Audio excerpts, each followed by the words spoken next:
जय माँ विजय सेन चैनल के प्रिय दर्शकों, आप सभी को जय माँ विजय सेन। आज हम आप लोगों के लिए एक बहुत विशेष जानकारी लेकर आए हैं, जो ये जानकारी घर की सुरक्षा कवच से जुड़ी हुई है। क्योंकि आप सभी को पता है कि हर साधक के लिए अपने घर का प्रोटेक्शन बहुत ही महत्वपूर्ण होता है। अगर उसके घर के ऊपर सुरक्षा कवच नहीं है तो कहीं ना कहीं उसके जीवन में छोटी बड़ी समस्याएं कभी न कभी आती जाती रहेंगी ही। अगर वो अपने घर के ऊपर सुरक्षा कवच लगा के रखे हुए तो उसके घर में समस्याएं एकदम से हावी नहीं हो पाती, क्योंकि सुरक्षा कवच की वजह से वो समस्याएं उसके घर के बाहर ही रहती हैं और एकदम से उसके ऊपर अटैक नहीं कर पाती। इसीलिए हमेशा हमारे घर के ऊपर हमें सुरक्षा कवच अवश्य लगाना चाहिए। लेकिन किस तरीके का सुरक्षा कवच लगाना चाहिए, जब हमारी सुरक्षा होगी तो वो हम इस वीडियो में आप सभी को बता देते हैं। क्योंकि कई बार क्या होता है कि बहुत सारे ऐसे साधक हैं जो अपने घर के ऊपर 21 बार मंत्र पढ़ के सुरक्षा कवच लगा देते हैं, या फिर 11 माला 21 माला जाप करके सुरक्षा कवच लगा देते हैं। तो ये जो कवच होते हैं ये लंबे समय तक आपके घर के ऊपर प्रोटेक्शन नहीं करेंगे, ना ही आपके परिवार के सदस्यों की रक्षा करेंगे जो आपके घर के अंदर रह रहे हैं। क्या होता है कि जब हम इतने कम ऊर्जा के साथ जब कवच लगाते हैं तो वो ऊर्जा उतनी ही काम करेगी जितनी की आपने ऊर्जा के साथ कवच लगाया हुआ है। जैसे कहने का तात्पर्य, आपने 10 रुपए का कोई सामान लिया है तो ये मत सोचिए कि 10 रुपए के सामान में आपको 100 रुपए का सामान मिल जाएगा। जितने रुपए आपने दिए उतना ही सामान आपको मिलेगा। इसी तरीके से जितनी ऊर्जा आपने उस कवच में लगाई हुई उतनी ही ऊर्जा आपके उस कवच में काम करेगी, ज्यादा काम नहीं करती। अगर आपने 21 बार मंत्र पढ़ के आपके घर के ऊपर कवच लगाया हुआ है तो आप लोग खुद समझदार हैं कि कितनी ऊर्जा के साथ वो आपके घर के ऊपर कवच लगा हुआ होगा। एक छोटी सी भी नकारात्मक ऊर्जा उस कवच का भेदन कर सकती है। फिर आप लोग कहते हैं कि अरे हमने तो सुरक्षा कवच लगाया था पर हमारे घर की सुरक्षा नहीं हुई, ये नकारात्मक शक्ति हमारे घर के अंदर प्रवेश कर गई थी। कल के दिन हमारा सर दर्द कर रहा था, हम तो इतना कवच लगाते हैं, हर दिन कवच लगाते हैं, हमारे स्वयं के ऊपर भी कवच लगाते हैं, घर के ऊपर भी लगाते हैं, फिर भी नकारात्मक शक्तियां प्रवेश कर जाती हैं, लड़ाई झगड़ा करा देती हैं। तो ये स्वयं आपकी गलती है, क्योंकि जिस ऊर्जा के साथ या जितनी ऊर्जा के साथ आप कवच लगाएंगे उतनी ही तो आपकी वो ऊर्जा आपके लिए काम करेगी। ऐसा थोड़ी है कि आपने 10 रुपए का सामान लिया और वो आपको 100 रुपए का मिल जाएगा सामान। तो इसी तरीके की चीजें होती है, हमें स्वयं को समझना होता है। जितनी ऊर्जा या जितने वेग के साथ आप कवच लगाओगे उतने लंबे समय तक वो कवच कार्य करता है और उतनी ऊर्जा उतने प्रोटेक्शन के साथ आपके घर की रक्षा और घर में रहने वाले सदस्यों की रक्षा करता है। तो इसीलिए हमें इस तरह से कवच बिल्कुल नहीं लगाना चाहिए, अन्यथा आप ऐसे ही परेशान बने रहोगे और कहीं ना कहीं इस तरीके की स्थितियों से आपका मन का भटका होगा और आपके लिए कहीं ना कहीं आपका शक्तियों के प्रति जो जुड़ाव रहेगा वो कम होने लग जाएगा। आपकी आस्था शक्तियों के प्रति कमजोर होने लग जाएगी, क्योंकि आपको ऐसा लगेगा कि हमारी शक्तियां काम नहीं कर, शक्तियां तो काम कर रही हैं लेकिन शक्तियों से आप काम कितना ले रहे हैं वो आपके ऊपर निर्भर है। शक्तियों से काम ही आप इतने लेवल का ले रहे हैं जिससे आपको हताश होना पड़ रहा है। शक्तियों से काम ऐसा लो कि जिससे आपको हताश ना होना पड़े और आपकी मजबूती और अच्छी गहरी बन जाए। तो इसके लिए आपको कम से कम तो जब भी आप अपने घर के ऊपर कवच लगाते हैं, अगर आप चाहते हैं कि आपका वो कवच कभी खंडित ना हो, कितनी भी बड़ी नकारात्मक ऊर्जा आपके घर के ऊपर अटैक कर रही है तो वो घर के अंदर प्रवेश ना कर पाए, ना ही आपके लिए समस्या दे पाए, ना ही आपके परिवार के किसी भी सदस्य को कोई नुकसान दे पाए, तो ऐसी स्थितियों पे हमें कम से कम तो 5 लाख मंत्र से 11 लाख मंत्र से अपने घर के ऊपर कवच लगाना चाहिए। तब जाके वो प्रोटेक्शन बहुत लंबे समय तक आपके घर के ऊपर लगता है और साथ ही साथ कितनी भी बड़ी सी बड़ी नकारात्मक शक्ति आपके ऊपर अटैक कर रही होगी और कितना भी बड़ा कोई भी तंत्र प्रयोग किसी तांत्रिक ने आपके घर के ऊपर चलाया हुआ है, आपके घर परिवार के किसी सदस्य के ऊपर चलाया होगा, तो वो आपके घर के ऊपर अटैक नहीं कर पाएगा। अपितु वो जो आपके कवच की ऊर्जा होगी वो ही ऊर्जा उस तंत्र को नष्ट कर देगी। तो आप लोग इस तरह से कर सकते हैं। अब हम आप सभी को बता देते कि आप लोग कर किस तरह से सकते हैं। करना क्या है, आप लोग के लिए संकल्प लेना है। संकल्प में आप लोग नाम बोल सकते हैं, अपना गोत्र बोल सकते हैं। उसके बाद आप लोग घर के विषय में बोल दीजिए कि हम इस घर के ऊपर पूर्ण रूप से ऐसा कवच लगा देना। जिस तरह से आप लोग कवच लगवाना चाहते हैं शक्ति से, उस तरह से आपको बोलना पड़ेगा। जितना आप बोलेंगे उसी तरीके का कवच लगेगा। जैसे आपने बोला कि हमारे घर में कोई भी नकारात्मक शक्ति प्रवेश ना कर पाए, तो इसका मतलब यही कि सिर्फ नकारात्मक शक्ति आपके घर के अंदर प्रवेश नहीं कर पाएगी। लेकिन अगर आप उसमें ये भी बोलते हैं कि किसी तांत्रिक के द्वारा भेजा हुआ कोई भी तंत्र प्रयोग किसी भी प्रकार का वो भी हमारे घर के अंदर प्रवेश ना कर पाए, ना ही हमारे परिवार के सदस्यों के ऊपर अटैक हो पाए जो हमारे घर के अंदर रह रहे हैं, तो ऐसा जब आप बोलेंगे तभी आपके घर की सुरक्षा होगी। जितना आप बोलेंगे संकल्प में उसी तरीके का सुरक्षा कवच आपके घर के ऊपर निर्माण होगा, और अगर आप नहीं बोलेंगे जितना आपने बोला होगा उतना ही निर्माण होगा। इसीलिए हमें पूर्ण रूप से जो भी जिस तरीके से हमें कवच का निर्माण करना है वो सब चीजें बोलनी होती स्पष्ट शब्दों में। ऐसा नहीं कि शब्द आपके घुमा फिरा के आप बोल रहे हो, आपको खुद नहीं पता हमें क्या संकल्प में बोलना था, हमने क्या बोल दिया, तो आपका वो कवच खंडित माना जाएगा, वो नहीं मान्य होगा। तो इसीलिए जब भी हम संकल्प लेते हैं किसी भी प्रकार का तो वो खुले शब्दों में संकल्प लेना है, स्पष्ट शब्दों को बोलना है संकल्प में। तो इस तरह से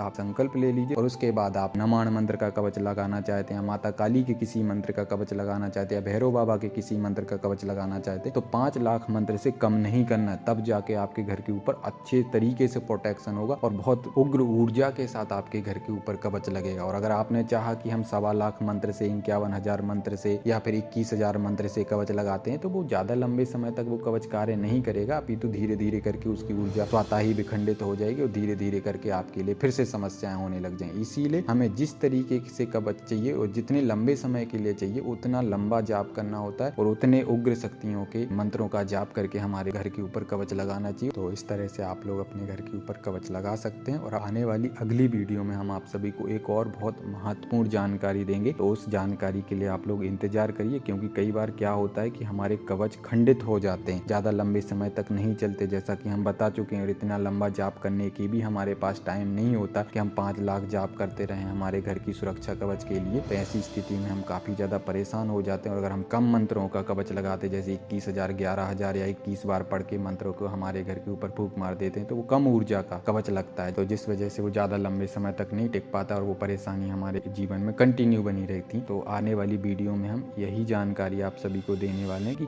कैसे हम हमारी इष्ट शक्ति के माध्यम से या कुल देवी के माध्यम से या माता काली के माध्यम से कैसे हम किसी गण को प्रकट कर सकते हैं जो गण हमारे घर की पूर्ण रूप से रक्षा करे। जितने दिन के लिए भी आप अपने घर की सुरक्षा उस गण के माध्यम से चाहते हैं, आप चाहते 15 दिन तक हमारे घर की एक गण सुरक्षा करे, 1 महीने तक एक गण हमारे घर की सुरक्षा करे, तो वो हम कैसे प्रकट करते हैं और कैसे हमारे घर की दहलीज के यहाँ पर उसका हम स्थान देते हैं। तो ये सारी जानकारी अगली आने वाली वीडियो में हम आप सभी को देंगे, जिससे आप लोगों के लिए इतने लंबे समय तक या इतना ज्यादा जाप नहीं करना पड़ेगा। 5 लाख 11 लाख कम से कम जाप में और हवन मात्र से वो गण आपका प्रकट हो जाएगा। बस उसी शक्तियों से आप वो गण को प्रकट कर पाएंगे जिस शक्ति को आप प्रिय मानते हैं, या फिर वो शक्ति आपकी इष्ट है या कुल देवी देवता है, तो उनके माध्यम से अवश्य आप लोग गण को प्रकट कर सकते हैं और उस गण को आप अपने घर के मुख्य दरवाजे के यहाँ पर स्थान देकर विराजमान कर सकते हैं, जिससे वो गण आपके पूरे घर की रक्षा करेगा, जिससे आपके घर के ऊपर कोई भी नकारात्मक शक्ति हावी नहीं हो पाएगी, ना ही कोई भी तंत्र प्रयोग आपके घर के ऊपर हावी हो पाएगा। वो गण ही आपके चारों तरफ से रक्षा करेगा। तो अगली वीडियो का आप लोग इंतजार करिए, जल्दी ही वो वीडियो भी आप लोगों के लिए अपलोड की जाएगी। तो जब तक के लिए आप सभी को जय मां बीजासन।